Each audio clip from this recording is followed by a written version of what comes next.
बोले गुरु बाबा घासीदास की सत्यनाम की आए वंगना तुर दुआर अर्जी सुन ले हमार माटी रूपी चोला लाऊ बार ले बेहो माटी रूपी काया लाऊ बार ले बेहो आयो अंगना तोर दुआर अर्जी सुन ले गोहार माटी रूपी चोला लाऊ बार ले बेहो माटी रूपी काया लाऊ बार ले बेहो ये माटी रूपी चोला लाऊ बार ले बेहो माटी रूपी काया लाऊ बार ले बेहो ये माटी रूपी चोला लाऊ बार ले बेहो माटी रूपी काया लाऊ बार ले बेहो ये माटी रूपी चोला लाऊ बार ले बेहो माटी रूपी काया लाऊ बार ले बेहो ये माटी रूपी चोला लाऊ बार ले बेहो माटी रूपी काया लाऊ बार ले बेहो हो आए मंगना तोर दुआर अर्जी सुन ले हमार माटी रूपी चोला लाऊ बार ले बेहो माटी रूपी काया लाऊ बार ले बेहो आए अंगना तोर दुआर अर्जी सुन ले हमार माटी रूपी चोला लाऊ बार ले बेहो माटी रूपी काया लाऊ बार ले बेहो हो आए मंगना तोर दुआर अर्जी सुन ले हमार माटी रूपी चोला लाऊ बार ले बेहो माटी रूपी काया लाऊ बार ले बेहो आए अंगना तोर दुआर अर्जी सुन ले हमार माटी रूपी चोला लाऊ बार ले बेहो माटी रूपी काया लाऊ बार ले बेहो ये चोला के कछु नहीं है माटी के समान है माटी के समान है ये चोला के कछु नहीं है माटी के समान है माटी के समान है ये तन्हा बास कर ही कत को महान है कत को महान है ये तन्हा बास करी कत को महान है कत को महान है ये कत को महान है बाबा कत को महान है कत को महान है बाबा कत को महान है कत को महान है बाबा कत को महान है कत को महान है बाबा कत को महान है चोला जल्दी तय हटा काया माटी मा मिला माटी रूपी चोला लाऊ बार ले बेहो माटी रूपी काया लाऊ बार ले बेहो आए अंगना तोर दुआर अर्जी सुनी ले गोहार माटी रूपी चोला लाऊ बार ले बेहो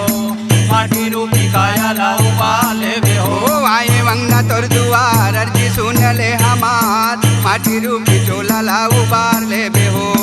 माटी रूपी काया लाऊ बार ले बेहो आए अंगना तोर दुआर अर्जी सुनी ले हमार माटी रूपी चोला लाऊ बार ले बेहो माटी रूपी काया लाऊ बार ले बेहो ये पक्षी के समान तोरे जीवा उड़ जाही हो जीवा उड़ जाही पक्षी के समान तो जीव उड़ी जाही हो जीव उड़ी जाही हो ये जीवोती फट काटे हंसा पचताही हो हंसा पचताही ये जीवोती भटकत हंस पछताही हो हंस पछताही ये हंसा पचताही भैया हंसा पचताही हो हंस पछताही भैया हंस पछताही ये हंसा पचताही भैया हंसा पचताही हो हंस पछताही भैया हंस पछताही सबो संतोला बाला किसी गंगा तय करा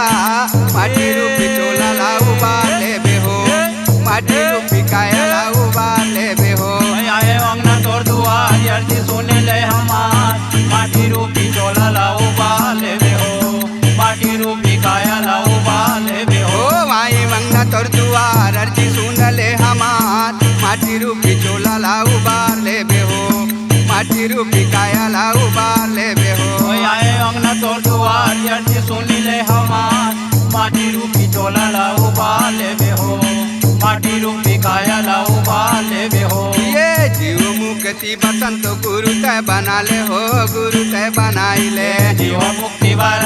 गुरु तय बना ले हो गुरु तय बना ले हो ये मुक्ति के मार्ग सत्य ज्ञान लपाले हो ज्ञान लपाले मुक्ति के मार्ग सही ज्ञान लपाले हो ज्ञान लपाले ये ज्ञान लपाले भैया ज्ञान लपाले हो ज्ञान लपाले ज्ञान लपाले संतो ज्ञान लपाले हो ज्ञान लपाले ये ज्ञान लपाले भैया ज्ञान लपाले हो ज्ञान लपाले ज्ञान लपाले भैया ज्ञान लपाले हो ज्ञान लपाले एक सत है अधा तर जही संसार माटी रूपी चोला लाऊ बाले बेहो माटी रूपी काया लाऊ बाले बेहो आए अंगना तोड़ दुआर यदि सुन ले हमार माटी रूपी चोला लाऊ बाले बेहो माटी रूपी काया लाऊ बाले बेहो आए मंगना तोर दुआर अर्जी सुन ले हमार माटी रूपी चोला लाऊ बाले बेहो माटी रूपी काया लाऊ बाले बेहो आए अंगना तोड़ दुआर यदि सुन ले हमार माटी रूपी चोला लाऊ बाले बेहो माटी रूपी चोला लाऊ बाले बेहो माटी रूपी काया लाऊ बाले बेहो माटी रूपी चोला लाऊ बाले बेहो